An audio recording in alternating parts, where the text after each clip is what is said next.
Hello, I'm Henschke, the Chief Advocate with National Seniors Australia. And due to COVID travel restrictions, I'm talking to you today from Adelaide. And first up, I'd like to pay my respects to the Kaurna people, the traditional custodians whose ancestral lands I'm talking to you from today. And I'd like to acknowledge the deep feelings of attachment and relationship of the Kaurna people to country and respect and value their past, present and ongoing connection to the land and their cultural beliefs. Secondly, I'd like to thank Household Capital and their CEO Josh Funder for asking me to talk today and inviting me to participate in the 2020 Third Pillar Forum on retirement funding, housing and care in ageing in Australia. Well, National Seniors, like Household Capital, recognises the crucial role of home equity as a key component of our national retirement funding strategy. Now, home ownership is the fundamental foundation of a comfortable retirement, and lack of home ownership is the perfect predictor of pension poverty. Now, we're told approximately $1 trillion of home equity is now owned by Australian retirees. There are around 4 million of them, and 3/4 of them own their own home. Now, I've been asked today to give you some of the strategic views on the impacts of the Aged Care Royal Commission on retirement housing, care and funding, both at home and in residential care. So let's start with the Royal Commission. Now, the Royal Commission kicked off about 2 years ago, in effect, and from day one, National Seniors was there. And the very first thing we said on day one was that we had to improve the home care wait list. At that stage, there were 128,000 people waiting for home care. And one of those people was, in fact, my sister-in-law. My brother and sister-in-law were waiting for a home care package. It finally came 1 year after Lorena had died. Now, that is the situation that was put to the Royal Commission. Not just that case that affected me personally, but hundreds, thousands of other cases were put to the Royal Commission.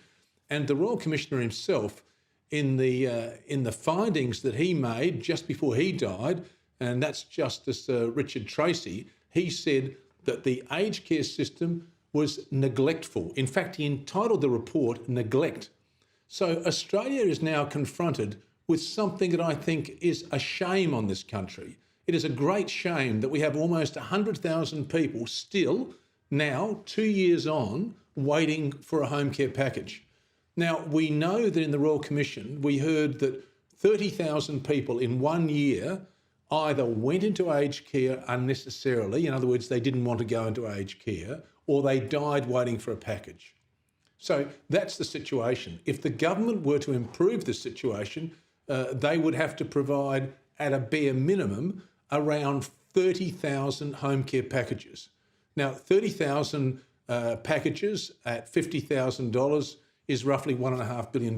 They could make that available, and that would get rid of those level 4 waiting lists. These are the people that are just on the cusp of going into aged care. Now, this ties in also with the ability to own your home or not. Now, if you think about it, I'm talking to you from my mother's home today. We ended up buying this particular house. My mother stayed in this home right up until the day she died at 87 3/4. Now, she had that as a foundation. She had no superannuation because she was a working mother in a house but didn't have a job during her life that paid superannuation. So she was typical of the previous generation. And my father had some superannuation because he worked for a bank. But they were typical of the previous generation. Their wealth was tied up in the house. Now, my mother didn't know about the pension loan scheme or reverse mortgages or any of these sorts of things, and she would eat no-name brand sardines because she was worried about how much money she would have. She didn't realise that when she died, she was almost a millionaire. This house was worth over $800,000. So older Australians often don't recognise that they have this wealth in the house. And also, she wanted to keep the house for her children. She had one child who had a mental disability, and therefore she was very concerned about making sure that the children were looked after. So I think you've got to remember that these aren't policy issues that we're talking about. These are life stories. We are talking about people that either own a home, what happened in their life, whether they have superannuation, all of that. And yet government says to us, Can you provide a submission to the Royal Commission? Can you provide a submission to a retirement income review? And we're supposed to talk about these things as if they are facts on a piece of paper. They're not. They're people's lives. They're my sister-in-law who didn't get the aged care package who died. They're my mother who died in this home and did get home help. And I'll go back to that. She got support through a program which was called the Commonwealth Home Support Program. And there would be a few hours that would come in each week. A carer would come in for a few hours each week. And this actually made the difference between her being able to cope on her own, and then the family came in and supported her.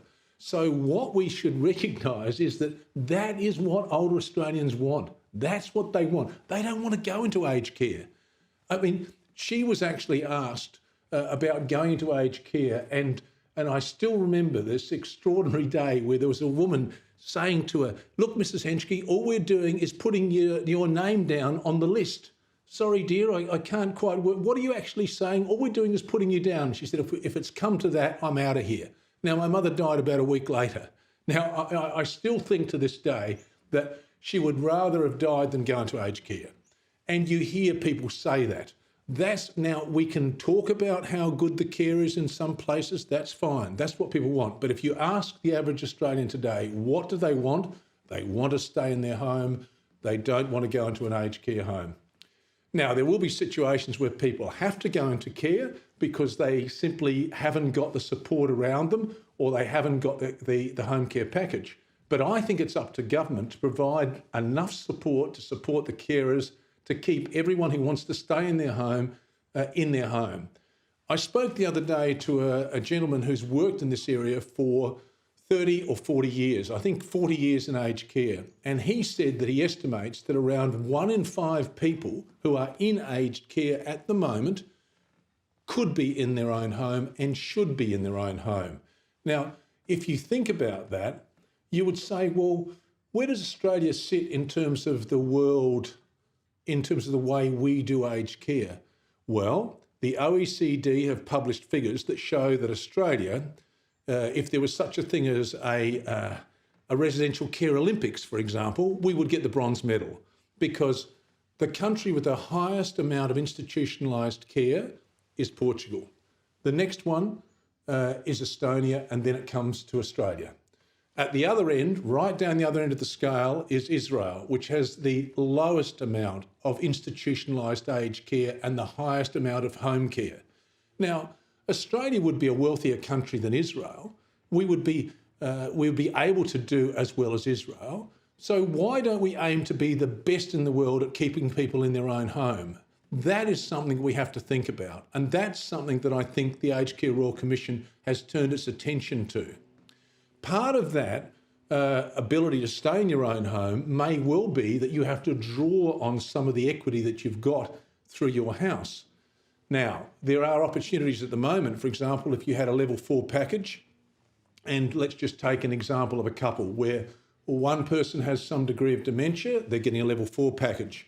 Another person needs some care and they're getting a level 2 package. Let's just call them Bill and Eva. And Bill and Eva are living in their own home. Their home's worth around $800,000, like this one. They're getting a package, and the package is a level 4 and level 2. If you then top that package up with a little bit of extra care, they would be able to draw more care than they would get in aged care, because the Royal Commission found that on average, people are getting around 3 hours of care a day in aged care. A couple living in their own home, you put those two packages together, you top it up with probably around $15,000 or $16,000 worth of extra care that they buy in, and they can get about 4 hours of care a day. So think about that. You would actually get 25% more care in your own home, staying in your own home. Now, that's the vision that I have. My vision for the future is that everybody that wants aged care, who needs it, should be able to get it in a timely manner. And we've said that to the Royal Commission. So I think these are some of the challenges that face Australians in the future. We have to work out how we can become the country that's doing the best in terms of home care. not the highest level of institutional care, because that's where we are at the moment. We're right up that end of the scale. Now, another thing I just want to say, and I know that I'm running out of time, is that we know that around 80% of 80-year-olds own their own home. So that means that there is the capacity there to be able to draw on that income, draw on that equity as income, and perhaps pay a bit more. National Seniors has surveyed its members, and they've actually found that they will all say that they're quite happy to pay a bit more if they get better care. So I think that's something that we should be looking at, and government should not be frightened of that. The other issue that's around at the moment is that older Australians, in particular the self-funded retirees, are terribly worried.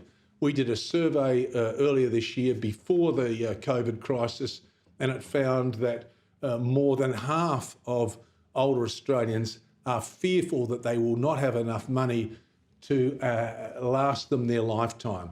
Now, it was around 53% of older Australians said that, and the figure is much higher for women, not surprisingly, than for men. It's almost 60% of women say they fear they haven't got enough money to last their lifetime.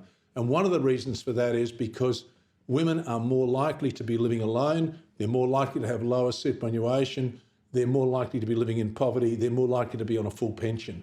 So Australia has a couple of key issues to look at going forward, and they are: how are we going to deal with pension poverty, particularly older women? And we also have to look at how we're going to encourage people to stay in their own home and support them to do that, and support the carers. I know there's a lot there that I've said. I know that I've just about run out of time. So I'll say thank you for your time, and I'll get out of your way.